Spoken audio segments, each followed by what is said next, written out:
Entre le 7 Entre le 5 et 7 mars 2016, visite de Ban Ki-moon en Algérie et au camp de Tindouf. Juste après sa visite, ce dernier fait une déclaration à utiliser le mot occupation qui évoque une réaction irritative chez les Marocains.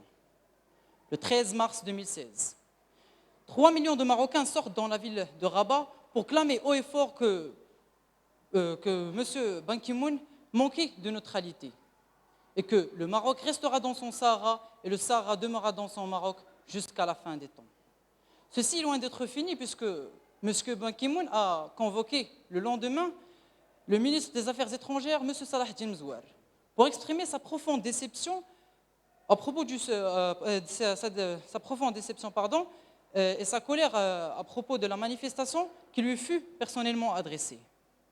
Plusieurs événements se sont déroulés et qui ont affecté le progrès du dossier du Sahara occidental. Et bien évidemment, plusieurs questions se posent. Est-ce que ces événements pourraient être l'une des causes pour déclencher une guerre et prendre le Sahara par force?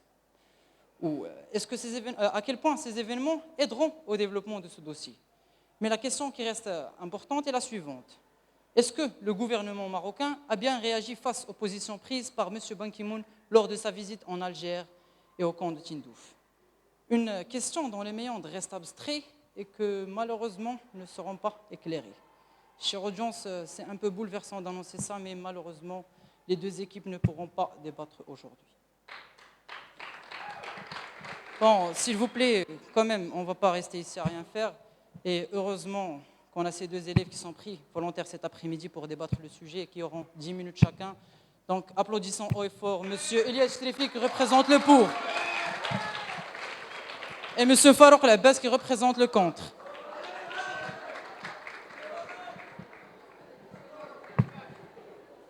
Donc, c'est Monsieur Farouk qui commence, c'est ça? Bonne chance.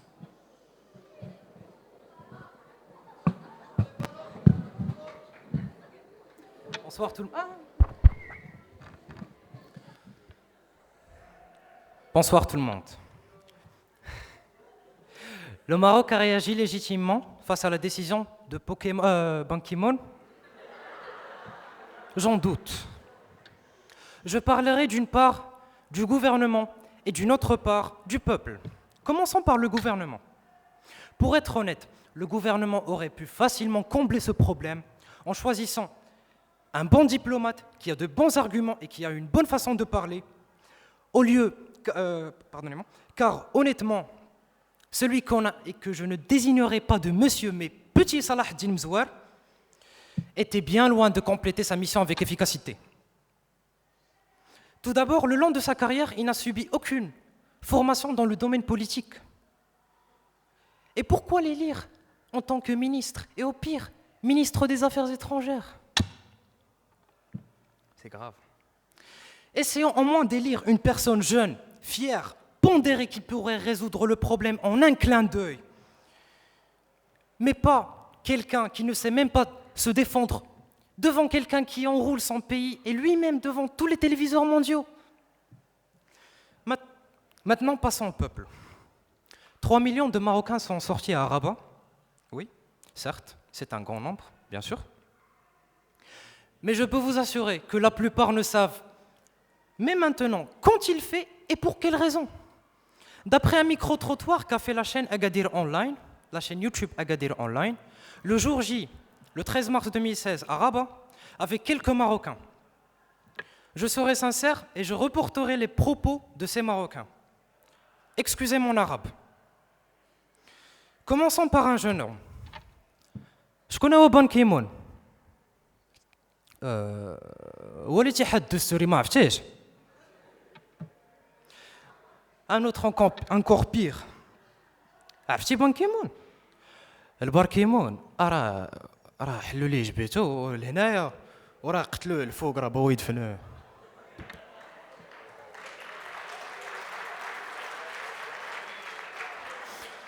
Et celle qui a fait le buzz et que malheureusement aucun Marocain n'a compris est le chant.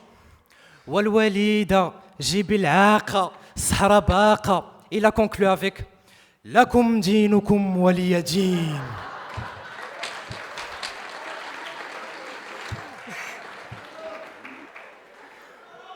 Non mais...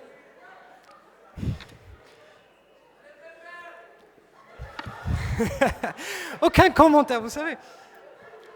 Maintenant, s'il vous plaît, monsieur Chérifi, pour l'amour de Dieu, monsieur Chérifi, est-ce les vrais patriotes de demain?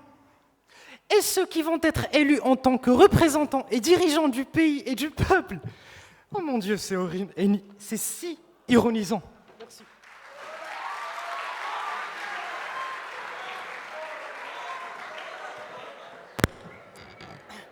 Alors, mesdames et messieurs, bonsoir. Je vous remercie de m'avoir donné encore une fois la chance de débattre devant vous ce soir. En ce qui concerne le sujet, je pense que M. Farouk a tout à fait raison concernant les faits. Cependant, il n'a absolument pas raison concernant leur interprétation. Eh bien, pour mieux vous expliquer, je ne vais pas raisonner suivant la logique de M. Ban Ki-moon, une logique qui me paraît, à vrai dire, assez défaillante, démagogique et caricaturale. Je ne vais surtout pas raisonner suivant la logique d'un certain fameux débatteur d'une première année sciences maths qui, à vrai dire, paraît si admiratif des citations de Sigmund Freud, mais qui en réalité s'est amusé à me piquer mes phrases et mes tournures de style durant la dernière demi-finale. Mais bon, quand même, je ne dois pas être rancunier. Je vais simplement raisonner suivant un peu de moralité et un peu de bon sens. L'histoire du Sahara est une histoire qui remonte à des siècles. Jugez de son appartenance, jugez de son statut, comme c'est permis de le faire Monsieur le secrétaire général de l'ONU, et sincèrement, et désolé parce que je vais utiliser ce mot, c'est insensé. Alors ça d'une part. D'autre part, je pense que la réaction du peuple marocain et de son gouvernement demeure tout à fait logique, c'est tout à fait primordial, c'est tout à fait, comment dire, c'est très normal. Parce que cela, normalement, touche non seulement la souveraineté du royaume, mais aussi ses valeurs, sa justice et ses traditions. Et merci.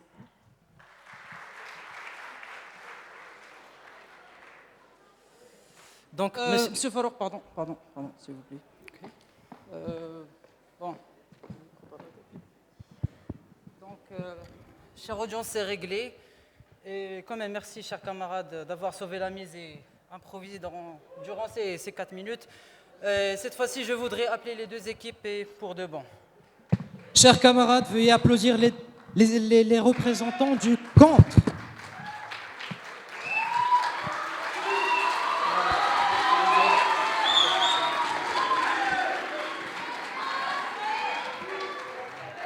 Et mesdames et messieurs, veuillez applaudir avec moi les représentants des pour.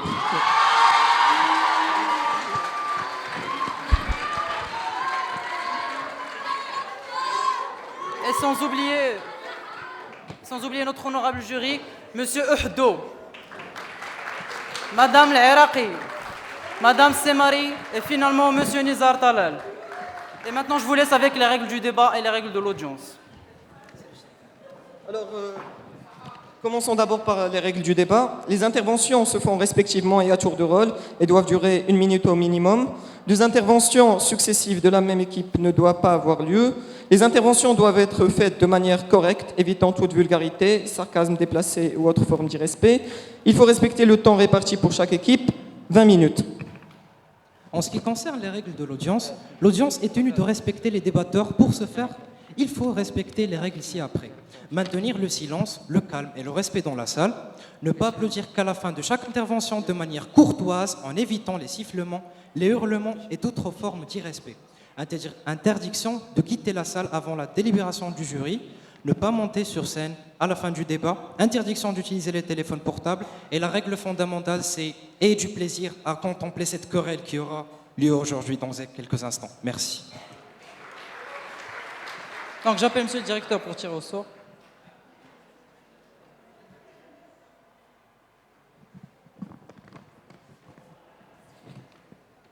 Et l'équipe qui commence est la première année.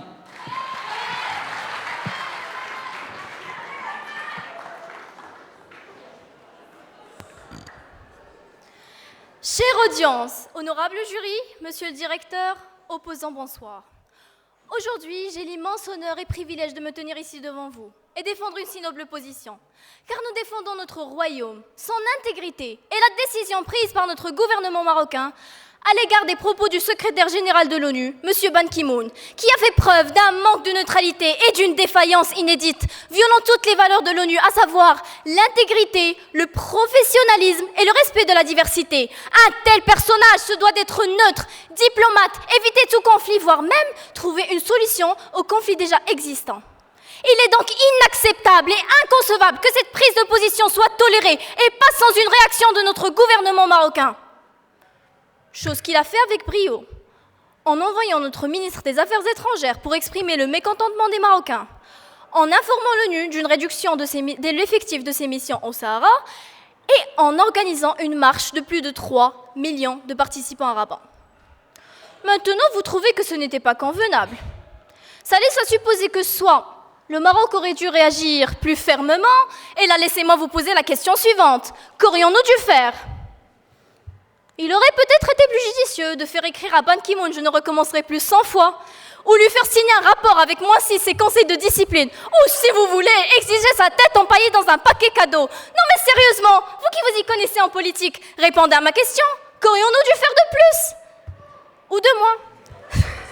Ce qui me ramène à la deuxième supposition, celle qui dit que le Maroc aurait dû réagir de façon plus atténuée, voire même ne pas réagir du tout. Et là, je vous arrête tout de suite, chers opposants, car vous ferez preuve d'un antipatriotisme indescriptible. Vous voulez qu'on croise les bras et qu'on regarde notre Sahara, notre union territoriale s'effriter et se disperser petit à petit ? Eh bien non, chers opposants, je ne vous le permets pas, car nous sommes Marocains et nous devons défendre notre patrie comme l'ont fait nos ancêtres, car ils se sont battus, ils sont morts pour chaque graine de sable, pour chaque goutte d'eau et pour chaque centimètre de notre territoire marocain. Car que nous soyons hommes ou femmes, enfants ou adultes, cultivés ou analphabètes, quand il est question de notre patrie, nous sommes tous pareils. Alors Marocains, ce soir j'en appelle à votre patriotisme, j'en appelle à vos valeurs ainsi qu'à votre côté pragmatique, à analyser la réaction de notre gouvernement marocain, que je résume en un seul mot, diplomatie, messieurs, dames, diplomatie, merci.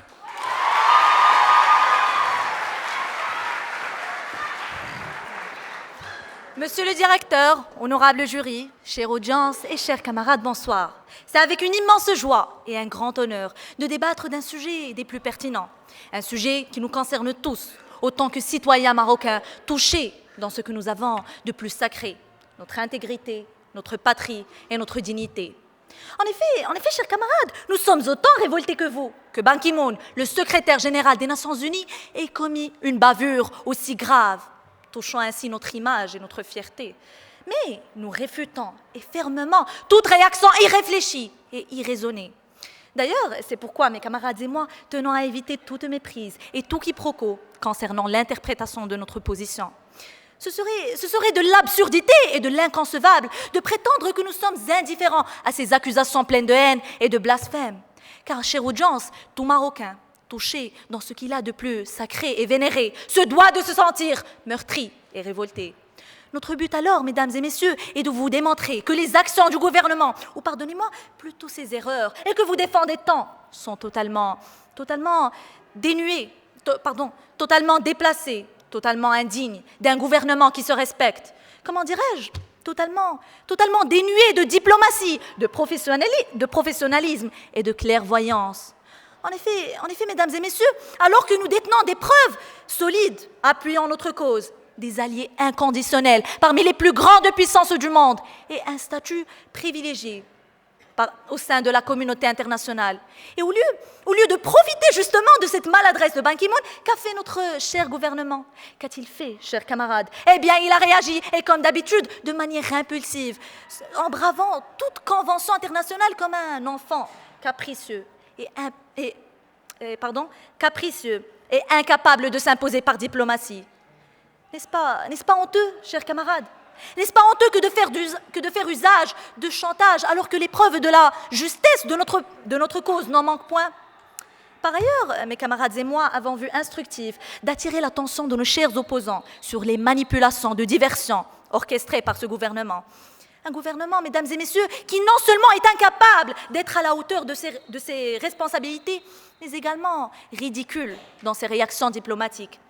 Eh bien, nous ne doutons nullement du patriotisme des Marocains, bien au contraire, mais nous sommes convaincus que les politiciens, et comme nous le savons tous d'ailleurs, en profitent pour les manipuler pour les endormir, et puis pour enfin les préparer pour les prochaines élections. Alors, réveillez-vous, très cher, car on risque de vous prendre par vos points les plus faibles. Merci.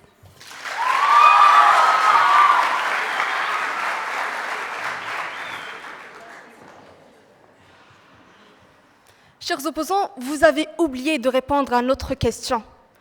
Qu'allons-nous faire? Cher auditoire, honorable jury, monsieur le directeur, bonsoir. Tout est parti d'une déclaration du président général de l'ONU où il a eu l'audace de qualifier la présence marocaine au Sahara d'occupation. Et aux Marocains, touchés dans leur patriotisme, lésés et blessés dans leur sentiment national, de réagir avec fougue.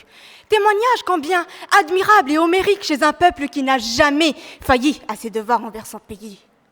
Quand on a tout donné en matière de droits de l'homme et de transition démocratique, quand on a réussi à assurer la stabilité et qu'on s'est montré si efficace dans le domaine de la lutte territoriale, on ne peut qu'être floué et ressentir quelque amertume en se trouvant accusé d'être un pays dominateur, répressif ou pilleur de ressources. Ainsi, mesdames et messieurs, la marche de Rabat fournit aux Marocains l'occasion de concrétiser leur indignation. C'était purement une réaction logique et convenable en même temps. Il y a un commerce, un retour de devoir des citoyens, un engagement du respect, des secours, des services de l'obéissance, des obligations indispensables de justice, de soins, de défense et de protection.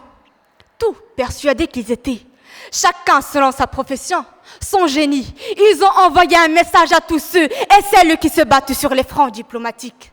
Remercions les plus dévoués et appelant à l'action les indolents. L'affaire était sacrée. Et une affaire sacrée a besoin pour être servie et encore mieux portée de citoyens loyaux et fidèles, entreprenants et pleins d'abnégation. Nous fûmes, mesdames et messieurs, le 13 mars, ces citoyens. Merci.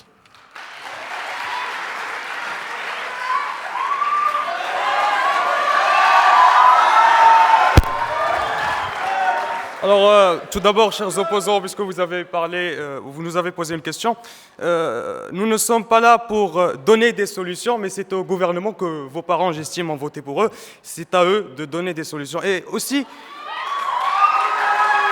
vous avez aussi parlé de Salah Eddine Mzouar et de sa politique étrangère, sa soi-disant politique étrangère. Excusez-moi, mais à part boire du thé au siège de l'ONU à New York, je ne vois pas vraiment ce qu'a fait Salah Eddine Mzouar. Passons. Occupation. Il aurait donc suffi d'un seul mot prononcé par le secrétaire général de l'ONU pour déclencher une crise diplomatique sans précédent entre le Maroc et les Nations Unies. On dit souvent qu'il est préférable de soigner l'offense au lieu de la venger. Mais dans le cas du Maroc, les choses sont différentes.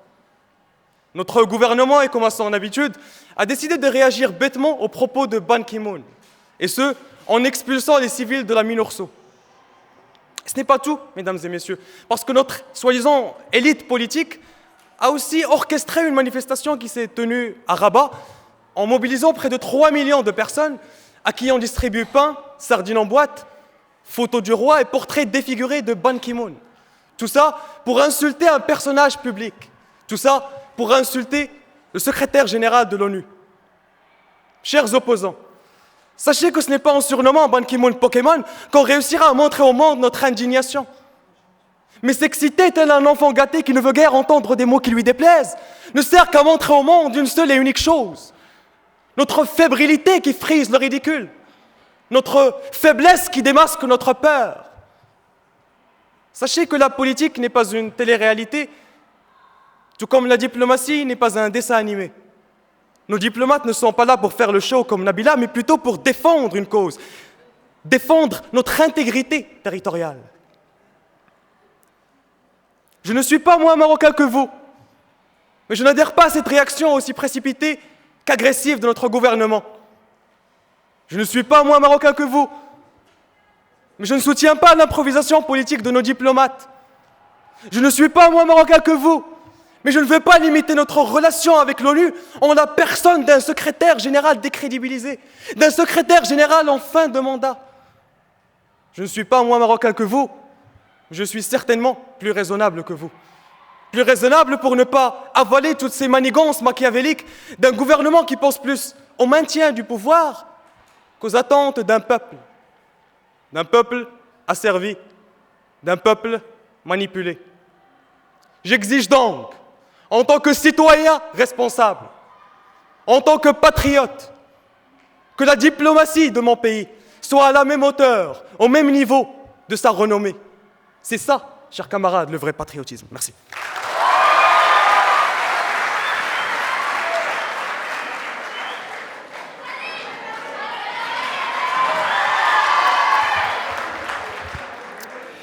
Écoutez, chers opposants, en vous écoutant parler, j'ai eu 6 constatations à faire. Non pas une, non pas deux, non pas 3, non pas 4, non pas 5, 6 constatations. La première, c'est on n'a jamais qualifié Ban Ki-moon de Pokémon, c'est totalement absurde. Comment vous osez dire de telles choses ici, dans la finale de série A des grands débats El Araki? C'est inconcevable. La deuxième est que voulez-vous dire quand vous dites notre pays est incapable de s'imposer par diplomatie? C'est totalement absurde. On n'a jamais utilisé la violence dans nos relations internationales. Et la deuxième, c'est que, je vais vous l'accorder, quand il s'agit de faire des erreurs, notre gouvernement est roi. Mais si, dans ce pays, il y a une chose qui met tout le monde d'accord, c'est quand il s'agit de défendre sa patrie. Et nul ne peut me contredire sur ce point. Et en fait, chers opposants, s'il vous plaît, arrêtez de prétendre vouloir défendre votre patrie. Si vous vouliez vraiment défendre votre patrie, prenez vos tables et vos chaises et venez vous asseoir à côté de nous. On épargnera au jury un travail très laboureux. Et quand vous avez dit que ce n'était pas dans vos intentions de dire des solutions, alors laissez-moi vous répondre par une citation que vous-même, monsieur Imzil, vous avez dit lors d'un de vos premiers débats. Critiquer pour critiquer est facile, mais penser pour trouver des solutions est bien plus difficile.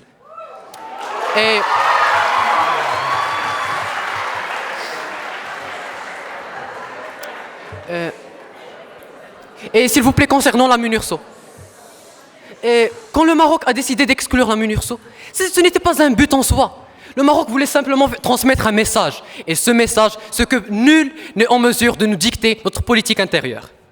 Bon, monsieur le directeur, honorable jury, chère audience, bonsoir.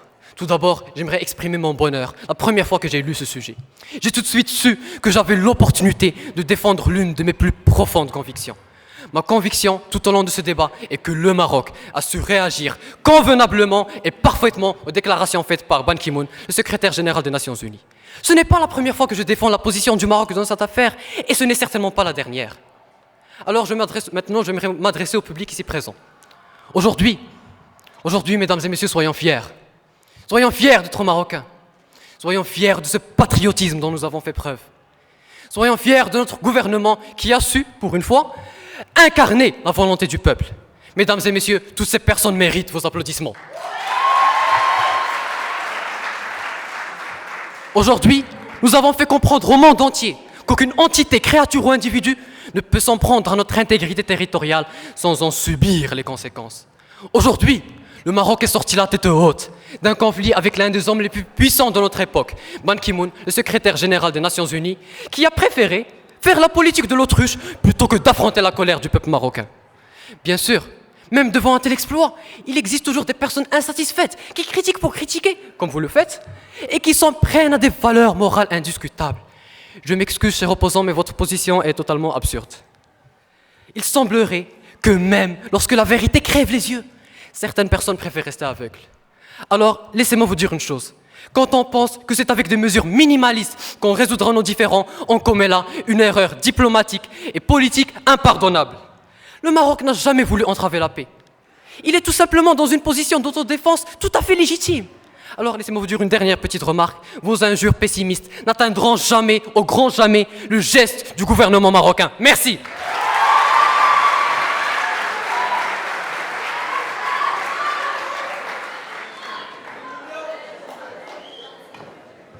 Chers camarades, nous n'allons pas réagir comme le gouvernement marocain avec nos impulsions envers vos attaques, puisqu'on est plus mûrs. En plus, c'est le peuple qui a qualifié Ban Ki-moon de Pokémon, pas nous. Et vous vous sentez pas visé. Passons. Alors, chers opposants, tout le monde a réagi de différentes manières aux propos indécents et incohérents de Ban Ki-moon, qui a montré son irrespect envers le peuple marocain. Un peuple connu par sa bravoure, son intégrité, son patriotisme, mais aussi sa solidarité, sa tolérance, son accueil chaleureux et son amour pour la paix. Nous sommes convaincus de la justesse de notre cause et nous demeurons à jamais inébranlables quant à la marocanité de notre Sahara. Et quel que soit le prix, nous aurons gain de cause, d'autant plus que nous possédons les arguments nécessaires et le cas échéant la force militaire qu'il faut. Alors, pourquoi cette attitude enfantine vis-à-vis de toute une institution qui porte pour notre pays énormément d'estime? Laissez-moi vous dire, chers camarades, qu'une telle réaction n'exprime qu'une chose, l'incapacité de notre diplomatie à accomplir leurs tâches de manière courtoise et diplomatique. Par ailleurs, permettez-moi de vous expliquer plus concrètement cette réaction populaire dont vous avez parlé et que je ne blâme pas, mais qui me paraît sciemment organisée pour faire diversion. Je pense que vous n'avez pas compris. Je m'explique.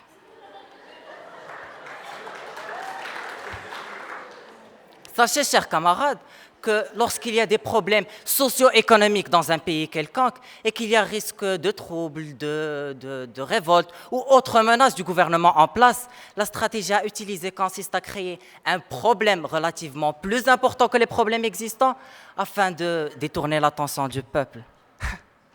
Et quel problème plus important que celui qui touche à la patrie?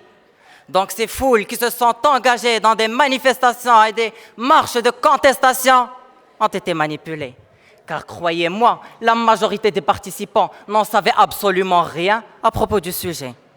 Alors, soyons mûrs, chers camarades, et évitons d'être manipulés comme ces masses naïves, et soyons convaincus que la réaction de notre gouvernement a raté le coche, ce qui risque d'avoir des répercussions plutôt négatives sur notre pays. Merci.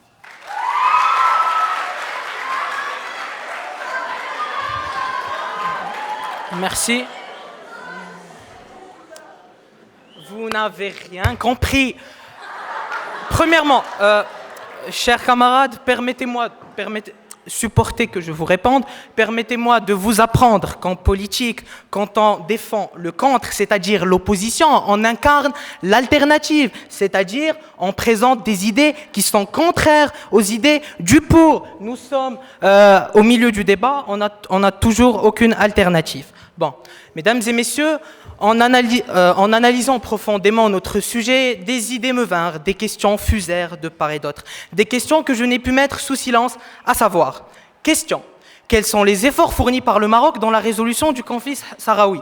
Réponse, le plan d'autonomie présenté par Rabat en 2007. Je m'explique. Le Maroc a soumis à l'ONU le mercredi 11 avril 2007 un plan d'autonomie pour le Sahara marocain visant à mettre fin à dépasser l'impasse dans cette affaire aux tensions multiréitérantes depuis plus de 30 ans sur le Sahara récupéré en 1975 après la Marche verte. Car je rappelle que la Marche verte représente un événement grandiose qui a pu mettre fin à la colonisation espagnole. Résultat, les indépendantistes du Front Polisario ont rejeté ce plan et présenté un projet alternatif préservant le droit à l'autodétermination du peuple sahraoui, sous la tutelle d'un gouvernement autonome comparable à celui de l'Espagne. Résultat, le secrétaire général de l'ONU, Ban Ki-moon, intervient. La solution devrait être mutuellement acceptable. Eh bien, il a tort, car le Maroc a avancé un plan flexible et discutable, contrairement au Polisario, qui était marginal dans ses propositions et outrancier dans ses propos. Et j'ajoute l'affirmation de Manuel Valls, Premier ministre français, qui appuie la position du Maroc et son plan d'autonomie que la France trouve sérieux. Revenons sur Ban Ki-moon, qui est un homme qui a soi-disant la suite dans les idées, vient parler aujourd'hui d'occupation. Occupation qui est un mot fort, inconvenant, déplacé, grossier,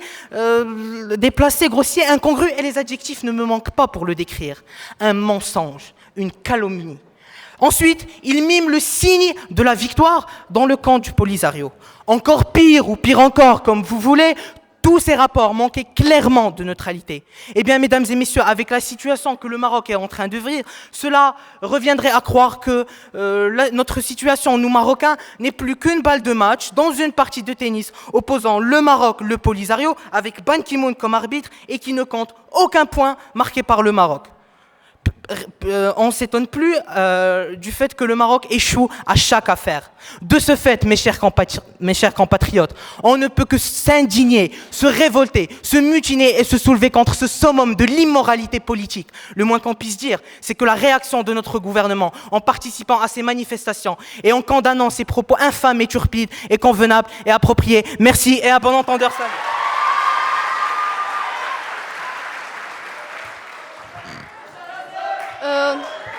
Chers camarades, laissez-moi vous rappeler que le sujet de notre débat est de savoir si la réaction du gouvernement a été convenable ou pas. Et nous sommes ici pour juger donc cette réaction. Et au cas où vous aurez besoin d'autres solutions alternatives, laissez-moi vous dire d'aller contacter M. Benkiran. Et puis, je constate aussi que vous avez plus joué sur l'humour lors de votre dernière intervention. Et au cas où vous l'aurez oublié, nous ne sommes pas ici c'est-à-dire la raison... excusez-moi. Donc, laissez-moi vous rappeler que l'objectif n'est pas de faire rire l'auditoire. Nous ne sommes pas ici pour présenter un show de Jamal Debbouze ou de Gad Elmaleh. Nous sommes en train de débattre d'un sujet sérieux et important. Le 14 mars, Ban Ki-moon recevait Salah Eddine Mzouer, ministre des Affaires étrangères, au siège de l'ONU à New York. Ban Ki-moon a signifié à Salah Eddine Mzouer que les Marocains ont manqué de respect à l'ONU, en allusion à la manifestation de Rabat où 3 millions de Marocains ont marché dans la rue et dont le but, présenté par notre gouvernement, était de dénoncer l'attitude partiale et résolument hostile à l'intégrité territoriale du royaume du secrétaire général de l'ONU. Et nous ne pouvons nier que la majorité de ces manifestants ignoraient totalement la situation. Et certains d'entre eux ne savaient même pas pourquoi ils étaient là-bas, ou du moins ne connaissaient même pas qui était Ban Ki-moon. Nous devons au moins nous demander l'utilité de cette marche orchestrée à dessein.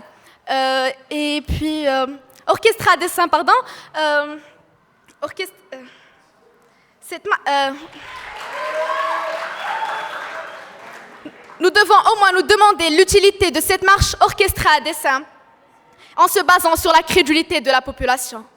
Oh, mais bien sûr, comment osais-je vous poser une question aussi absurde? Cette marche a bien été utile pour quelques-uns après tout. Oui, pour nos chers ministres marocains qui, incapables de se mettre en valeur diplomatiquement, en plus de leur inefficacité à résoudre les problèmes socio-économiques du pays, profitent de cette marche afin de jouer au héros ou de redorer leur image. Les élections approchent, n'est-ce pas? Oui, chers camarades, ce genre de comportement est similaire au faux dévot. Cela ne vous rappelle rien par hasard? Tartuffe, Tartuffe, Tartuffe, comme vous dites.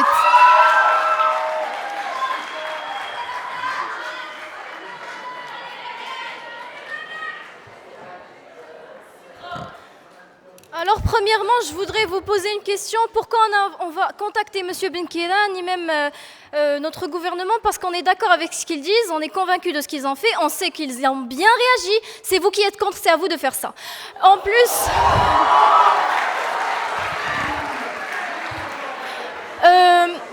la comédie et un petit peu de sarcasme... Le sarcasme et cette petite comédie dont vous parlez, eh bien, c'est venu pour ajouter un peu de piment au débat pour que ça ne soit pas un peu sec. En plus, je voudrais vous parler à propos de la marche qui a eu lieu à Rabat.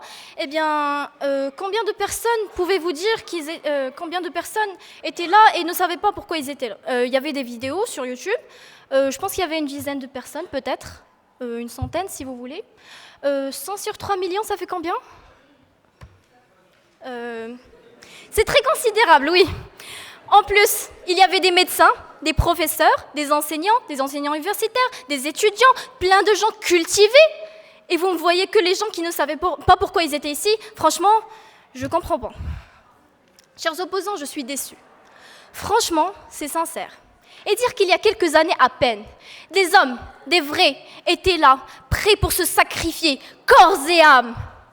Ils allaient au front sans penser à l'ennemi, sans penser à l'argent. Ils savaient qu'ils seraient encore plus forts, encore plus déterminés. Ils avaient leur détermination, leur envie folle de venger leur patrie.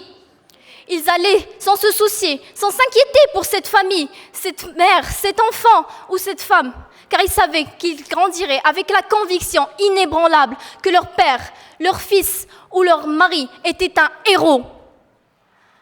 Et maintenant, vous, chers opposants, vous avez peur? Comme le dit Antigone, c'est laid un homme qui a peur. Vous avez peur, c'est normal. On a tous peur. Des gens ont peur du noir. Il y a ceux qui ont peur des araignées. On a peut-être peur de la mort. Mais on ne doit pas avoir peur de défendre notre pays, voyons, c'est un devoir. Nous devons le faire.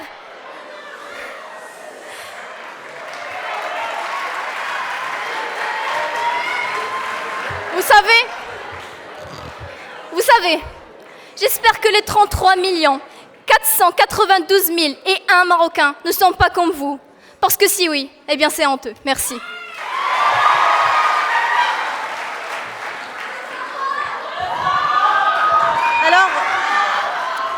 Alors, tout d'abord, très cher, nous tenons à vous rappeler.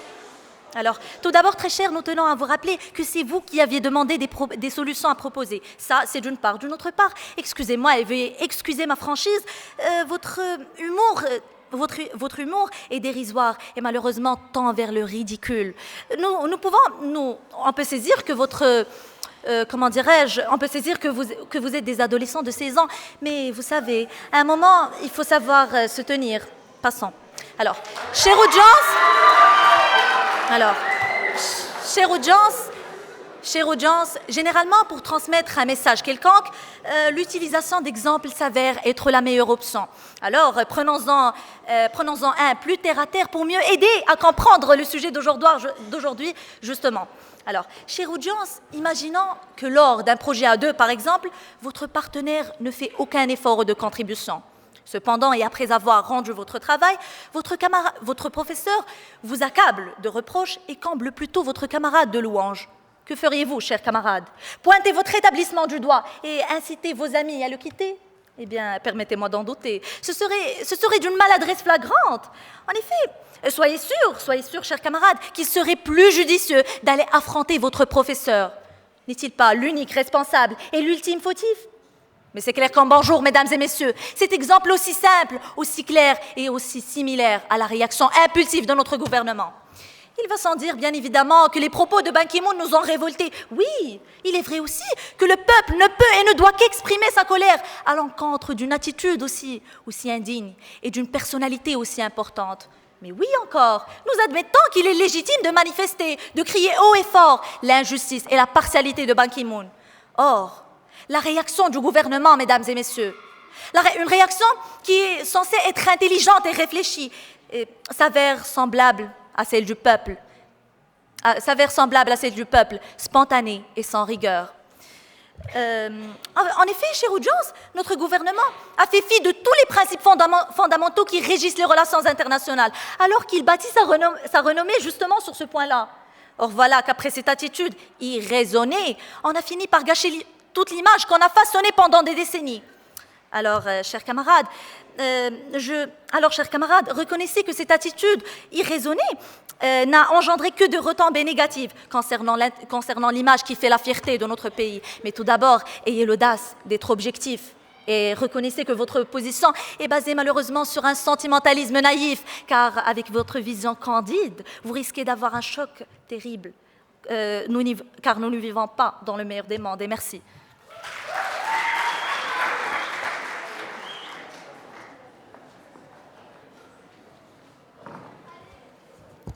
Chère audience, me revoilà.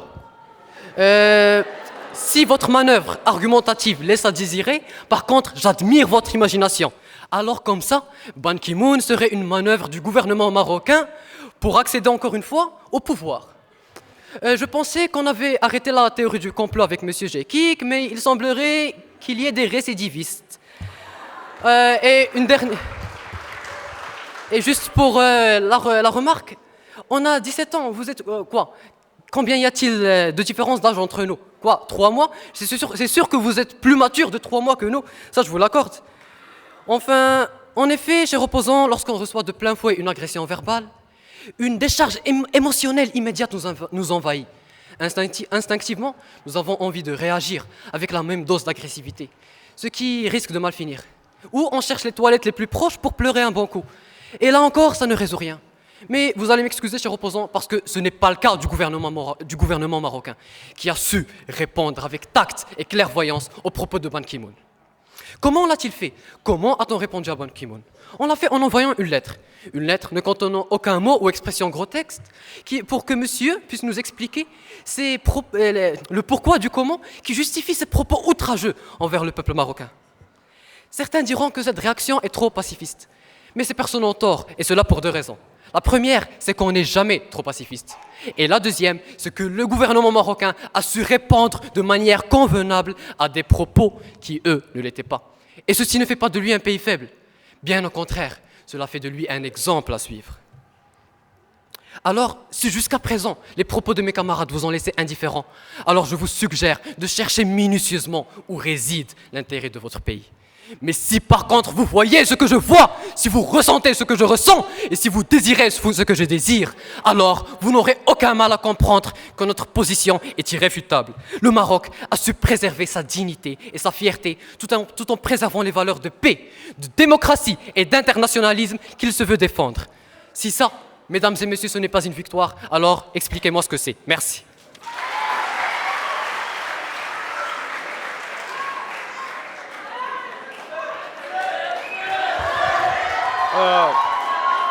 Tout d'abord, chers opposants, j'ai constaté que vous tenez vers la provocation. Je tiens à vous dire que la provocation est un signe de faiblesse, de l'incapacité à débattre et à défendre ses arguments. Alors calmez-vous et soyez plus corrects. De un. Deuxièmement, durant l'une de vos interventions, j'ai constaté que... S'il vous plaît. Dans l'une de vos interventions, j'ai constaté que vous essayez d'être très intime avec moi. Alors que nous n'avons pas de points en commun ou d'affinité, nous ne sommes pas amis, c'est pas parce que nous sommes amis sur Facebook que nous sommes amis dans la vraie vie. Et, s'il vous plaît, ne m'appelez pas par mon nom. Si vous voulez négocier ce que je suis en train de dire ou critiquer ce que je suis en train de dire, critiquez nos idées, nos arguments, parce que nous sommes une équipe et pas une seule personne. Passons.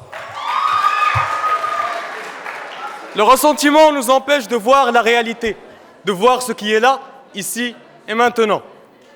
Cette pensée, mesdames et messieurs, expose parfaitement l'incapacité diplomatique de notre gouvernement, que d'ailleurs vous, chers opposants, défendez aujourd'hui. Je m'explique. Le Maroc est devenu un pays qui, au lieu d'analyser les situations dans le long terme, et ce en construisant des projets solides, décide d'afficher au monde entier sa peur, sa colère et ses faiblesses. Tout cela sous prétexte qu'il est soi-disant fâché. Fâché. C'est mignon d'être fâché. Ça aurait été mignon dans un autre contexte, mais certainement pas dans celui-là. Parce qu'il s'agit plutôt de notre intégrité territoriale. Il s'agit de notre valeur en tant que Marocains et en tant que patriotes. Et c'est là où je me pose une question assez fondamentale, que d'ailleurs j'aurais besoin d'une réponse radicale, c'est-à-dire un oui ou un non. Croyez-vous vraiment, pensez-vous vraiment qu'un simple pardon de la part de Ban Ki-moon réussira à nous éviter les conséquences fâcheuses des mesures prises par le gouvernement à l'encontre des Nations Unies?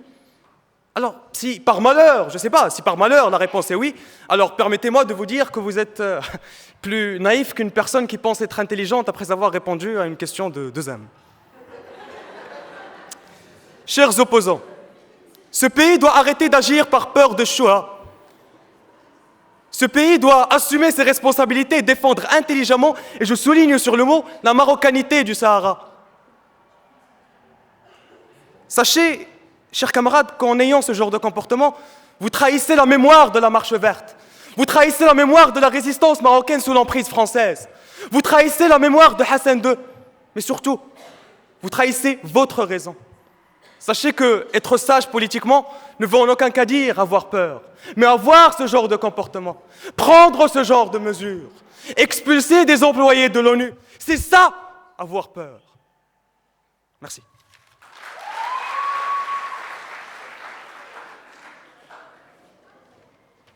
Soyez corrects. C'est décidément la phrase motive qui pour nous devrait être insupportable, mais qui finit dans votre bouche par être une habitude. Quand on arrive à nous convaincre de la véracité d'un fait, on l'accepte parce qu'il est logique. Mais on le critique parce qu'il contient une faille, mais avec un raisonnement contenant des arguments probants et des faits avérés, non pas avec deux mots qui d'ailleurs, sans explication, n'ont aucun sens. Et puis, à propos À propos de Tartuffe, je vois que vous aimez ma façon de m'exprimer. C'est tout à mon honneur, merci. Et finalement, toujours pas d'alternative. Je vais appeler Benkiran. La boîte vocale, désolé. Mesdames et messieurs, bonsoir. Dans une dernière volonté de démontrer la conformité et la commodité de la réaction du gouvernement face aux positions prises par Ban Ki-moon, nous allons être objectifs, nous allons porter un regard objectif sur le sujet, nous allons cesser de nous prendre pour les pour. Admettons que Ban Ki-moon eut raison d'opter pour la proposition du Polisario basée principalement sur l'organisation d'un référendum de l'autodétermination du peuple sahraoui. Serait-il possible de constituer une république sahraoui dans une région du monde minée par le terrorisme d'une tension inouïe? Je pense au Niger, je pense au Sahel, je pense au Mali que le Maroc aime tant. Deuxièmement, ce n'est pas tout le monde qui a la chance d'avoir un souverain tel que le roi du Maroc, qui a changé la constitution au moment des révolutions du printemps arabe en prenant des risques politiques considérables qui ont garanti la paix au Maroc et qui saura en l'occurrence préserver et conserver l'harmonie et l'unicité du peuple sahraoui en encourageant avec l'appui du gouvernement les investissements d'avenir pour la région saharienne. Alors que Ban Ki-moon veut mettre fin au dossier du Sahara pour ouvrir un autre dossier encore plus grave et compliqué, celui du terrorisme, chose que notre gouvernement a catégoriquement refusée. Ayez, chers camarades, la hauteur de vue que certains n'ont pas. Ne vous laissez pas conduire, car lorsqu'on cautionne, c'est qu'on a tort. Mesdames et messieurs, dans ces derniers instants de parole, je tiens à exprimer la fierté et l'orgueil d'appartenir à une nation telle que le Royaume du Maroc. Malgré tout, le Maroc n'a pas cédé. Malgré tout, il s'est tenu debout. Face à l'injustice, il a montré la force de ses valeurs, celle du royaume. Ma pensée va aux 3 millions de Marocains à Rabat qui ont fait preuve de détermination, de solidarité, de sagesse et de sang-froid. Ma pensée va au gouvernement qui a su les guider et les orienter vers le droit chemin, le chemin du développement et de l'unicité. Ma pensée va aux Marocains à travers le monde qui ont soutenu leur pays de si loin. Ma pensée va aux établissements neutres qui ont exprimé leur désaccord de façon objective envers les propos tenus par Ban Ki-moon et l'ONU. Mes chers compatriotes, mes chers amis, on ne peut qu'être fier, qu'être comblé et satisfait de l'initiative de notre gouvernement et ainsi développer une envie folle, la passion du Maroc. Merci.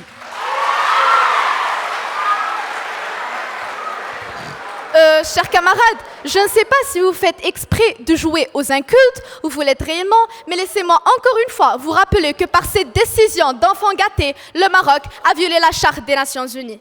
Ces décisions qui sont non seulement précipitées, mais en plus inutiles, étant donné que le problème se pose entre le Maroc et Ban Ki-moon en tant que personne, et non entre le Maroc et l'ONU ou le secrétariat général. Oui, Ban Ki-moon s'est départi de sa neutralité. Oui, Ban Ki-moon s'est départi de son objectivité. Oui, Ban Ki-moon devrait être blâmé. Mais est-ce les bonnes décisions à prendre? Non. Nous ne sommes pas politiciens et ne faisons pas partie du gouvernement marocain pour trouver d'autres alternatives. Certes. Et d'ailleurs, le sujet de notre débat n'est pas de trouver d'autres solutions, mais de juger celles prises par notre gouvernement de convenables ou inadéquates. Et à ma droite, je vois 8 personnes. 8 personnes avec des yeux bandés. 8 personnes qui n'ont aucun avis politique et qui sont assez crédules pour ne croire qu'à ce qu'on leur raconte au lieu de faire l'effort de raisonner logiquement. Et à ma gauche, je vois cette autre personne qui, au lieu d'être naïf comme la plupart, essaye de faire leur propre mandat en analysant la situation d'une perception différente, loin de ce que le gouvernement veut faire croire à son peuple. Chers camarades, chère audience, notre débat touche à sa fin. Nous aurons tant voulu débattre de ce sujet encore plus. Ce sujet qui nous touche en tant que peuple marocain et pays de renommée internationale grâce à ses qualités reconnues à travers le monde entier. La sécurité, la stabilité, la tolérance, la paix et la sagesse. Mais malheureusement, nous sommes limités par le temps. Le goût amer de la fin de ce débat est similaire au goût laissé par la maladresse de notre diplomatie. Enfin, Et durant ces 20 minutes, mes camarades et moi avons défendu notre position avec un raisonnement clair et logique. Nous avons fourni des arguments incontestables qui d'ailleurs devraient faire changer la vie de bon nombre de personnes présentes ici là ce soir. Et ce que nous essayons de dire, mes camarades et moi, est que Ban Ki-moon pourrait bien être gêné, décrédibilisé de manière, je dis bien de manière intelligente et sage, dans le territoire de la diplomatie. Le mandat de Ban Ki-moon touche à sa fin. Mais on se rappellera encore longtemps et avec amertume dans les couloirs de l'ONU d'un Maroc impulsif et rétrograde. La cause nationale n'avait pas besoin de cela.